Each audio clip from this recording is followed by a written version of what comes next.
Hi dear, आज मैं आपके लिए लेकर आया हूँ डायमेंशन फार्मूला का कंसेप्ट। ठीक है, देखिए क्लास में क्या हो रहा है कि समझ में ही नहीं आ रहा है डायमेंशन फार्मूला आखिर लिखा कैसे जाता है। ठीक है, तो आज मैं आपको तौर तरीका जो भी कंसेप्ट है ना, वो आपको बहुत अच्छा से क्लियर कर देता हूँ। अगर ये आप देख लिए और सीख गए, ठीक है, तो 11th से लेकर 12 तक में कहीं पर भी आपको इस बात का टेंशन नहीं होगा कि आखिर डायमेंशन फार्मूला लिखाता कैसे है। बात समझ में आ रही है? पहले आज देख लीजिए कि आखिर मैं बताने क्या जा रहा हूं। ठीक है, तो देखिए डायमेंशन फार्मूला जो होता है वो आपके पास अगर 7 फिजिकल क्वांटिटी का डायमेंशन फार्मूला अगर आपको याद है तो आप किसी भी क्वांटिटी का, किसी भी फिजिकल क्वांटिटी का डायमेंशन फार्मूला लिख सकते हैं। ठीक है, तो मेरा काम है वो 7 डायमेंशन फार्मूला पहले बताना। बात समझ में आ रही है? ये 7 डायमेंशन फार्मूला आप याद कर लीजिए। उसके बाद 11th से लेकर 12 तक जितना भी फार्मूला है आप उसका डायमेंशन फार्मूला लिख सकते हैं, या जितना भी फिजिकल क्वांटिटी है, वो चाहे फिर फोर्स हो, एनर्जी हो, मोमेंटम हो, मैग्नेटिक फ्लक्स हो, मैग्नेटिक इंडक्शन हो, जितना तरह के फिजिकल क्वांटिटी होगा वो इसी 7 में से आएगा। बात समझ में आ रही है? तो ये बहुत ज़्यादा इंपॉर्टेंट है आज का क्लास। ठीक है, आप ध्यान से देखिए, उसके बाद आपको डायमेंशन फार्मूला पढ़ने की जरूरत नहीं पड़ेगा।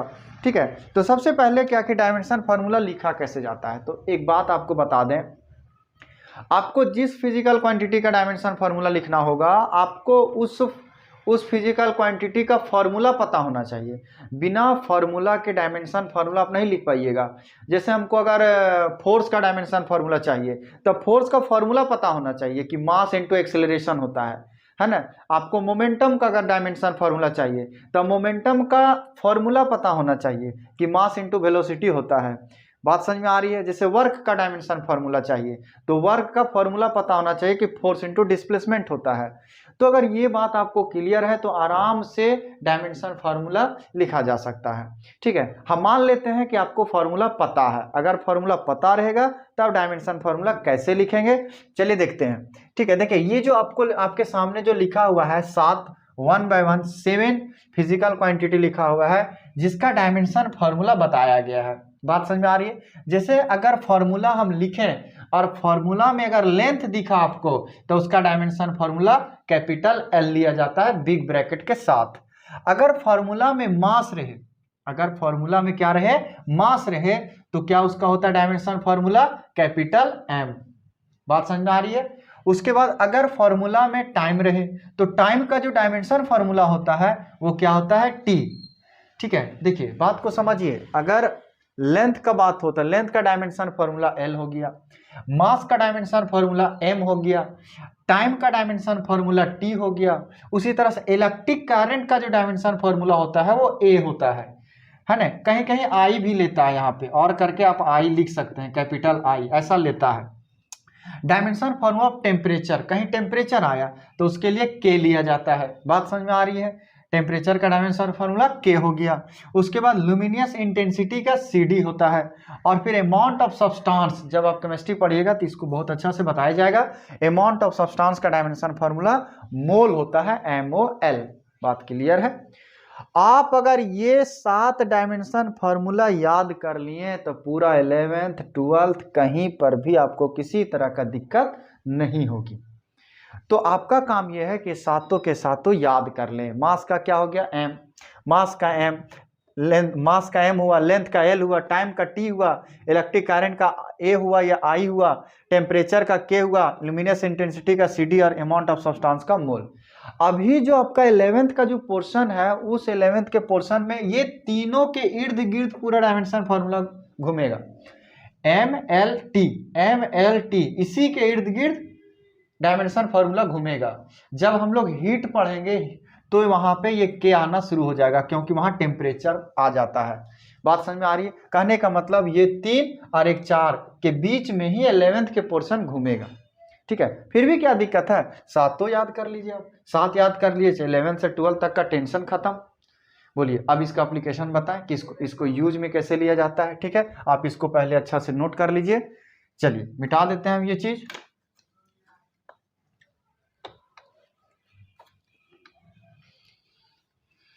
चलिए देखिए, तो एक एक करके हम लोग कुछ देखेंगे डायमेंशन फार्मूला का आखिर लिखा कैसे जाता है। चलिए हम लोग स्टार्ट करते हैं। सबसे पहला लिखते हैं, सबसे पहले एरिया का लिखते हैं। एरिया सबको पता है कि एरिया का डायमेंशन फार्मूला क्या होता है, बात समझ में आ रही है? ठीक है, कहने का मतलब हुआ एरिया का अगर हम डायमेंशन फार्मूला लिखना चाहें तो हम तो आपको बता रहे हैं डायमेंशन फार्मूला लिखने के लिए आपको फार्मूला पता होना चाहिए। तो क्या होता है डायमेंशन फार्मूला बताइए तो? एल गुना बी होता है कि नहीं? एरिया का फार्मूला क्या होता है? एल गुना बी। ठीक है, अब एल गुना बी हो गया फार्मूला। अब यहाँ लिखेंगे डायमेंशन फार्मूला ऑफ एरिया। क्या लिखेंगे? Dimension formula of area. Area, ठीक है, तो एरिया को कैपिटल ए से लिया जाता है, रिप्रेजेंट किया कर सकते हैं हम लोग, ऐसा रहने दीजिए। चलिए, तो एरिया का डायमेंशन फार्मूला हमको लिखना है। बात समझ में आ रही है? बताइए एरिया का फार्मूला क्या है? एल गुना बी, यहां तक हो जाएगा। अब करना कुछ नहीं है, एल क्या होता है? लेंथ, और लेंथ के लिए क्या बताए हैं? Capital L. तो इसके लिए हम लोग क्या लेंगे? कैपिटल एल डायमेंशन फार्मूला, क्योंकि लेंथ होता है, एल का मतलब लेंथ, और लेंथ का डायमेंशन फार्मूला क्या बताएं? Capital L.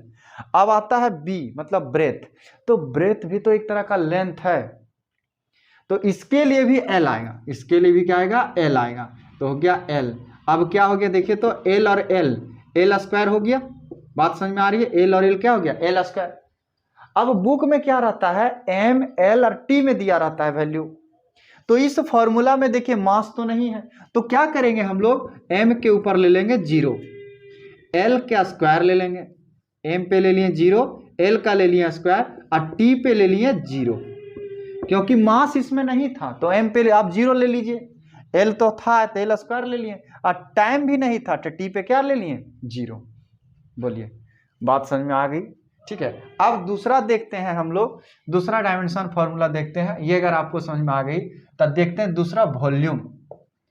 दूसरा आता है वॉल्यूम, और वॉल्यूम का होता है फार्मूला। पहले फार्मूला पता होता है, एल बी एच। वॉल्यूम का फार्मूला क्या होता है? एल बी एच, एल गुना बी गुना एच। अब हम लोग डायमेंशन फार्मूला वॉल्यूम लिखना चाहते हैं, तो यहां लिखेंगे volume, dimension formula of volume. अब बताइए वॉल्यूम का फार्मूला, आपको पता होगा वॉल्यूम का फार्मूला है ना, ऊपर लिख चुके हैं। क्या लिखे हैं? एल गुना बी गुना एच। अब शुरू करते हैं डायमेंशन लिखने के लिए। आप बताइए, एल तो लेंथ हुआ, तो लेंथ के लिए एल कैपिटल में लिखना, कैपिटल ब्रैकेट में इस तरह से, कैपिटल हो गया ये, एल का हो गया कैपिटल एल। बी जो ब्रेथ होता है ये भी तो एक लेंथ है, तो लेंथ का इसका भी क्या हो जाएगा? Capital L. एच हाइट, ये भी तो एक लेंथ है, हाइट जो होता है वो भी तो एक लेंथ होता है, तो ये भी क्या हो जाएगा? एल। तो एल एल एल, एल के पावर क्यूब। अब देखिए अब इसमें मास नहीं है, तो मास में लिखा हुआ रहता है कहीं कहीं, तो एम पे रहेगा 0, क्योंकि मास है नहीं इस पे। एल के पावर क्यूब और टी के पावर 0। बोलिए, बात समझ में आ रही है? तो एम 0, एल के पावर 3, टी के पावर 0। किसका डायमेंशन फॉर्मूला हो गया? वॉल्यूम का। बोलिए, ये हो गया आपका। फिर वॉल्यूम के बाद हम लोग जाते हैं डेंसिटी। आप लोग डेंसिटी का फॉर्मूला पढ़े होंगे कि आखिर डेंसिटी का फॉर्मूला क्या होता है। यहाँ लिख लेते हैं हम लोग तीसरा नंबर, ये दूसरा था, ये दूसरा था, अब लिखेंगे तीसरा। तो तीसरा में लेंगे डेंसिटी। बहुत आसान है अगर आप धीरे धीरे सीखिएगा तो। डेंसिटी का फॉर्मूला होता है mass by volume, mass by volume, जानते होंगे ये फॉर्मूला होता है density equal to mass by volume. कुछ नहीं करना है, यहां लिखेंगे dimension formula of density. Density क्या होगा बताइए आप ही?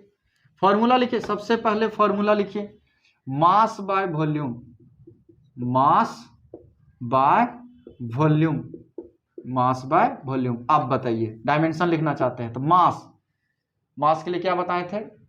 कैपिटल एम, तो यहां हो गया आपका कैपिटल एम, ये हो गया मास का डायमेंशन फार्मूला। और वॉल्यूम का भी जो निकाले थे एल क्यूब, ठीक है, एल क्यूब, या पूरा वाला जो कंप्लीट आया था वो लिख लेते हैं, m0 एल क्यूब t0। अब एक बात समझिए, जिसके ऊपर पावर 0 है उसका कोई मोल नहीं, वो 1 होता है, ठीक है। तो ये 1 है, ये 1 है, आप इसको अरेंज कर दीजिए तो, क्योंकि m के पावर 0 है तो इसका वैल्यू 1 हुआ, t के पावर 0 है तो इसका वैल्यू 1 हुआ, तो बचा क्या आपका m ऊपर में और नीचे क्या बचा l के पावर क्यूब, तो क्या हो जाएगा देखिए, तो ध्यान से देखिएगा, है ना। आप ये जो m के पावर 0 t के पावर 0 है ना, तो जब भी पुट करना पड़े ना, जैसे यहाँ पुट किए हम वॉल्यूम का यहाँ पुट किए, तो आप इसको ना भी लिखिएगा वही सही रहेगा, नहीं लिखिए वही सही रहेगा, ठीक है। क्या आप उलझ जाइएगा झूठ मूठ के कि m0 कहाँ गया, वो तो 1 होता है नो डाउट, लेकिन नहीं लिखते हैं। जब हमको पुट करना हो तो नहीं लिखेंगे, लेकिन जब कोई पूछेगा तो बता देंगे हाँ m0 l क्यूब t0, ठीक है। तो यहाँ नहीं लिखते हैं, तो क्या हो जाएगा देखिए, तो m के पावर क्यूब है ऊपर जाएगा, तो l के पावर क्या हो जाएगा -3। अब t यहाँ नहीं है, इसमें कहीं t नहीं है, तो t में क्या ले लेंगे 0। ये हो गया आंसर। बोलिए, इतना बात क्लियर है। उसके बाद चौथा चलते हैं। चौथा होता है आपका स्पीड। चौथा हो गया स्पीड।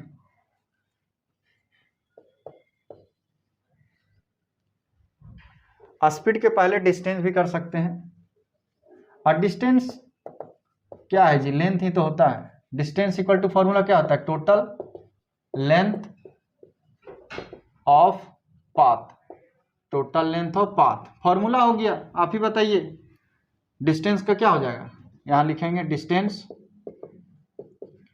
डिस्टेंस तो हो जाएगा total length of path, total length of path. बताइए टोटल लेंथ ऑफ पाथ का लेंथ ही तो है, इसमें ना मास आ रहा है ना टाइम आ रहा है, सिर्फ तो लेंथ आ रहा है, तो एम पे ले लेंगे 0 l t के पावर 0। ये हो जाएगा डिस्टेंस का dimension formula, m0 l t के पावर 0। बोलो कोई दिक्कत। अब आता है पांचवा डिस्प्लेसमेंट। डिस्प्लेसमेंट डिस्प्लेसमेंट तो डिस्प्लेसमेंट का फॉर्मूला क्या होता है, minimum length of path, minimum length of path.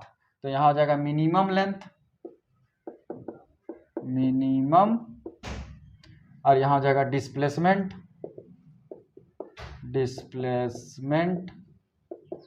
Displacement minimum length of path. अब बताइए मिनिमम लेंथ ऑफ पाथ रहे या पाथ का लेंथ रहे, बात तो सेम न है। देखिए इस फॉर्मूला में कहीं मास नहीं दिख रहा तो m0, लेंथ दिख गया तो l रहेगा, टाइम नहीं दिख रहा है तो t0 हो गया। ये डिस्प्लेसमेंट का डायमेंशन फॉर्मूला। बोलिए बात समझ में आ रही है। छठा जाता है स्पीड पर। बहुत आसान है ये चीज, बहुत आसान, बस एक बार आप समझ गए तो ठीक है। अब चलते हैं हम लोग, छठा में हो गया स्पीड। यहाँ लिखेंगे स्पीड। स्पीड का फॉर्मूला बताइए, बिना फॉर्मूला नहीं होगा, तो distance by time, distance by time ये होता है। यहाँ लिखेंगे स्पीड का डायमेंशन फार्मूला, ऊपर लिखेंगे डिस्टेंस और नीचे लिखेंगे टाइम।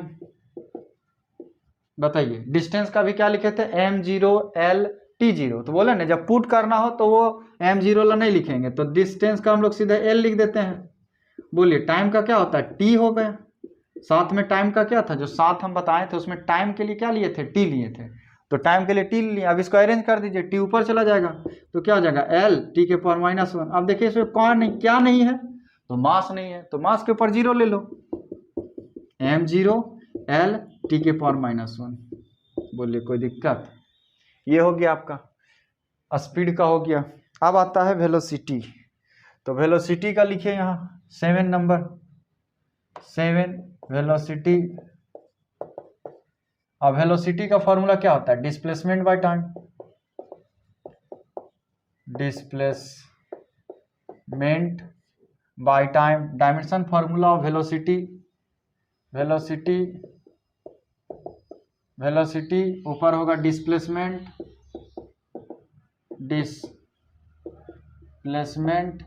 और देखिए डिस्प्लेसमेंट का भी यही होता है l, minimum length of path होता है डिस्प्लेसमेंट। तो इसका भी आया था क्या, डिस्प्लेसमेंट का डायमेंशन m0 l t0, तो यहाँ ले लिए l, m0 t0 हटा, पुट कर रहे हैं इसलिए, ठीक है। और नीचे क्या है t, तो सेम चीज रह जाएगा, तो यही आंसर हो जाएगा।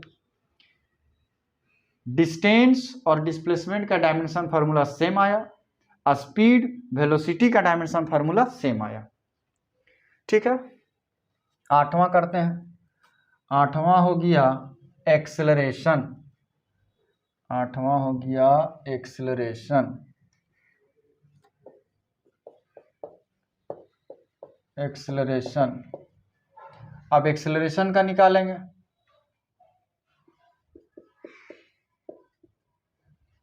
तो एक्सेलरेशन का फॉर्मूला पता होना चाहिए।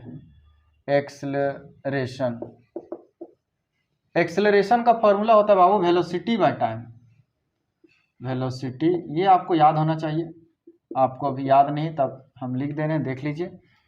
Velocity by time. आप बताइए वेलोसिटी का क्या निकल आया था। वेलोसिटी का जो निकाल चुके हैं, अब यूज नहीं करेंगे, बार बार उसी को थोड़ी निकालेंगे। वेलोसिटी का आया था m0 l t⁻⁻1। ये देखिए m0 नहीं भी पुट करेंगे तो कोई दिक्कत नहीं, क्योंकि वो 1 है, वो उसको ना ही पुट करो। और टाइम क्या हो गया t, कोई दिक्कत। तो यहाँ क्या हो जाएगा m0 l, एक t माइनस में यहाँ ऊपर जाएगा तो एक और माइनस हो जाएगा, तो t⁻²। देख लो, ये हो गया तुम्हारा किसका, एक्सेलरेशन का। एक्सेलरेशन का हो गया। अब आप लिखिए इसके बाद फोर्स का। तो फोर्स का डायमेंशन फार्मूला क्या होगा, 9 नंबर लिखते हैं, ये हो जाएगा 9 फोर्स। बताइए फोर्स का फार्मूला क्या होता है, मास इनटू एक्सेलरेशन। आप बताइए, एक्सेलरेशन का निकाल चुके हैं हम लोग, तो ये यूज करेंगे उस समय, ठीक है, यूज करेंगे। यहाँ लिखेंगे हम लोग, ठीक है, यहाँ हो जाएगा dimension formula of acceleration. Acceleration को शॉर्ट में इस तरह लिखते हैं, ठीक है, एक्सेलरेशन। तो फार्मूला क्या होता है, मास इंटू एक्सेलरेशन। डायरेक्ट अब बार बार क्या फार्मूला लिखना, मास इंटू एक्सेलरेशन। चलो लिख लेते हैं ना, शॉर्ट में लिख लेते हैं, मास इंटू एक्सेलरेशन। बोलिए मास का क्या हो गया, कैपिटल एम, मास का कैपिटल एम।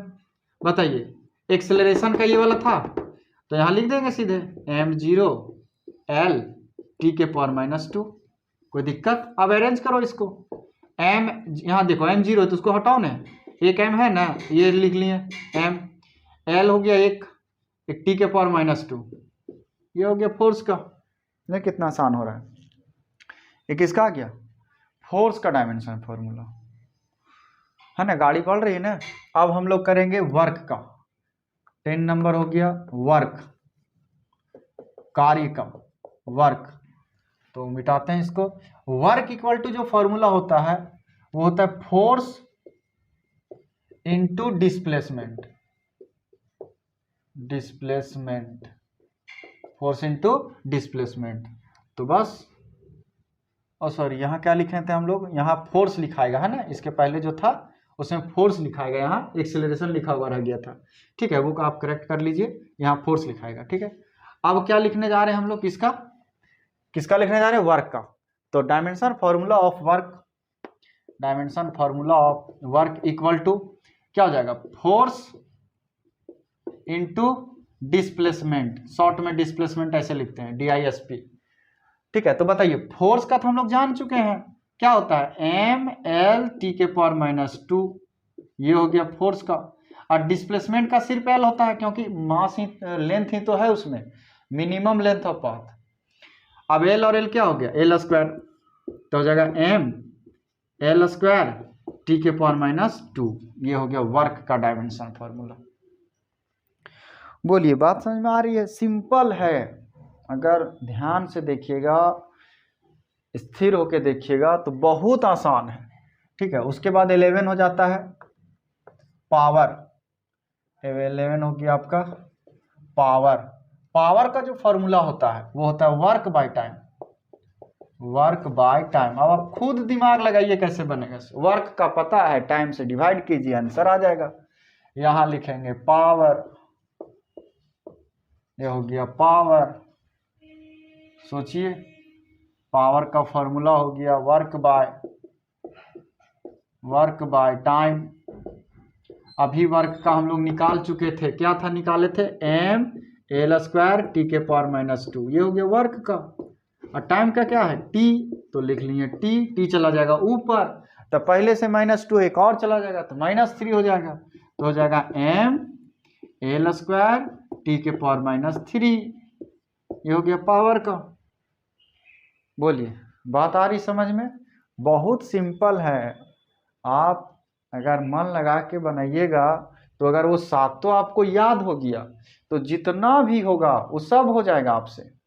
ठीक है, बस वो 7 आपको क्लियर होना चाहिए। ठीक है, बस फॉर्मूला लिखना रहता है और आगे बढ़ना रहता है। एक होता है मोमेंटम, मोमेंटम का बता देते हैं। मोमेंटम हिंदी होता है संवेग। मोमेंटम का होता है मास, फॉर्मूला लिख रहे हैं हम, इनटू वेलोसिटी। ये सब जितना बात हम बता रहे हैं सब 11th में पढ़ाया जाएगा, सब के सब। ये हम बस इसलिए बना दिए ताकि जो जिस भी लड़का का छूट गया है डायमेंशन फार्मूला, उसको थोड़ा सा आइडिया मिल जाए कि डायमेंशन फार्मूला लिखा कैसे जाता है। ठीक है, तो इसलिए आप ध्यान से देख लीजिएगा एक बार। देखने से क्या होगा कि क्लास में कैसे डायमेंशन लिखा रहा है आपसे, आपको कहीं पे कंफ्यूजन नहीं होगा। ठीक है, तो ये हो गया dimension formula of momentum. Momentum momentum और मोमेंटम का बताएं formula, mass into velocity. Mass into velocity, velocity mass into velocity. बताइए, मास का m हो गया, मास का हो गया कैपिटल, और वेलोसिटी का एल टी के पावर -1। m0 ले सकते हैं, m0 एल टी के पावर -1। m0 क्यों ले, छोड़ो, टी के पावर -1 हो गया। तो m अरेंज कर दो, तो m हो गया एक l हो गया और टी के पावर -1 हो गया। किसका हो गया, मोमेंटम का, संवेग। आगे पढ़ाएंगे ये न्यूटन्स लॉ में पढ़ाएंगे आपको। ये जब न्यूटन्स लॉ स्टार्ट करेंगे टॉपिक 11th का तब ये पढ़ाएंगे। अभी मैं ये वीडियो इसलिए प्रोवाइड कर रहा हूँ ताकि जो लड़का को छूट गया 2-4 लेक्चर उधर डायमेंशन फार्मूला जिसका छूट गया है और जो पढ़ रहा है मेरे पास और समझ में नहीं आ रहा है, उसके लिए बना रहे हैं ताकि उसको समझ में आने लगे कि डायमेंशन चलता क्या है। तो बहुत आसान था। ठीक है, उसके बाद आता है टॉर्क। आप लोग सुने होंगे टॉर्क, ये भी आपको पढ़ाएंगे हम। एक होता है टॉर्क। टॉर्क का फॉर्मूला होता है force into perpendicular distance, perpendicular distance. जब इसका कंसेप्ट पढ़ाएंगे तो बहुत अच्छा से बताएंगे। आप ज़्यादा इसके डिटेल में मत जाइए कि सर परपेंडिकुलर कहाँ से कहाँ रहेगा, ये सब चीज़ नहीं। बस इतना जानिए फोर्स और परपेंडिकुलर डिस्टेंस होता है इसका फॉर्मूला, है ना। तो देखिए क्या होगा, यहाँ टॉर्क हो जाएगा, यहाँ आ जाएगा टॉर्क, टॉर्क हो जाएगा। टॉर्क का फॉर्मूला क्या हो गया, यहाँ पे फोर्स इंटू डिस्टेंस ही तो हुआ, परपेंडिकुलर डिस्टेंस है तो हुआ। फोर्स का क्या लिखे थे, m l t के पावर -2, ये हो गया। डिस्टेंस का क्या हो गया, l। तो बताइए तो m एक हो गया, l और l स्क्वायर t के पावर -2। ठीक है, ये हो गया डायमेंशन फार्मूला। अब देखिए, आप अगर और भी करना चाहते हैं तो आप कर सकते हैं। ठीक है, लेकिन इतना काफ़ी है क्योंकि 11th का पोर्शन अभी आपको मोशन इन 1 डायमेंशन पढ़ाया हूँ। उसके पहले जिसको छूटा है वो दिक्कत हो रहा है, उसको दिक्कत हो रहा है ये डायमेंशन फार्मूला दिखने में या लिखने में। तो मोशन इन 1 डायमेंशन का जो डायमेंशन फार्मूला था वो सब हम लिख दिए हैं। अब जैसे स्टार्ट होगा, है ना, न्यूटन्स लॉ स्टार्ट होगा, वर्क एनर्जी पावर स्टार्ट होगा, सर्कुलर मोशन स्टार्ट होगा, उसके बाद आपका रोटेशन मोशन स्टार्ट होगा या हीट स्टार्ट करेंगे, तो आपका तो छूटेगा नहीं। इतना वीडियो अगर आप कंप्लीट कर लिए, जो इतना लेक्चर जितना मैंने भी पढ़ाया, इतना अगर आप कंप्लीट कर लिए तो आपको दिक्कत होने वाला नहीं है। बस डायमेंशन फार्मूला के अंदर से अगर कन्फ्यूजन हटाना है बस ये याद कर लीजिए। कुछ डायमेंशन फार्मूला में और सीखना रहता है, वो चीज़ बाद में करेंगे, क्लास में ही वो करेंगे, ऑफलाइन ही करेंगे। ठीक है, आपको बस अगर क्लास को आगे बढ़ाना है तो इतना आपको क्लियर करके रखना है। ठीक है, आप इसको बहुत अच्छा से पहले तो वो जाके 7 याद कीजिए, नोट कीजिए, पहले वो 7 जाके रट लीजिए कि हाँ ये इसका ये है ना। जैसे मास हो गया, टाइम हो गया, लेंथ हो गया, बात समझ में आ रही है। फिर इलेक्ट्रिक करंट हो गया, जितना भी है वो सबको पहले याद कर लीजिए। याद करने के बाद जो भी पढ़ाएं, 10-11 बता दिए, वो 10-11 को प्रैक्टिस कीजिए। जिस दिन ये 10-11 अपने आप से खुद बनने लगा, खत्म हो गया डायमेंशन फार्मूला। अभी थोड़ी ना पढ़ने ला है, 2 साल का डायमेंशन फार्मूला एक ही बार पढ़ने से क्या फ़ायदा। 2 साल जो 11th 12th दोनों में जो मेरा आने वाला है फिजिकल क्वांटिटी, उसको अभी पढ़ लेने से क्या फ़ायदा, है ना। थोड़ा सा सोचिए, गहराई से सोचिए कि पढ़ना कैसे है। अभी हम लोग जाएंगे न्यूटन्स लॉ में, तो न्यूटन्स लॉ में जितना आएगा पैरामीटर वहीं पे डायमेंशन लिख लेंगे। उसके बाद जाएंगे वर्क एनर्जी पावर में, तो वहां पे जितना आएगा डायमेंशन फॉर्मूला वहीं पे सीख लेंगे, तो ज़्यादा अच्छा होगा कि बार बार बातें रिपीट होगी तो जिंदगी भर के लिए याद हो जाएगी। अब पता चले आज ही पूरा फिजिक्स का डायमेंशन फार्मूला लिख लें, अब इस साल भर कहीं भी लिखे ही नहीं, तो वो बात ठीक नहीं है। बात समझ में आ रही है? तो बस आपसे आशा करते हैं कि ये आपको हम समझा पाएँ, पहला बात है ना, कोशिश किए कि हम आपको समझा पाए हैं। और दूसरी बात ये कि आप इसको जो जाके नोट्स में नोट कर लीजिए, वो साथ तो याद कर लीजिए और प्रैक्टिस कर लीजिए, उसके बाद आपको डायमेंशन फॉर्मूला में किसी तरह का दिक्कत नहीं होगा। बात क्लियर है? चलिए, थैंक यू।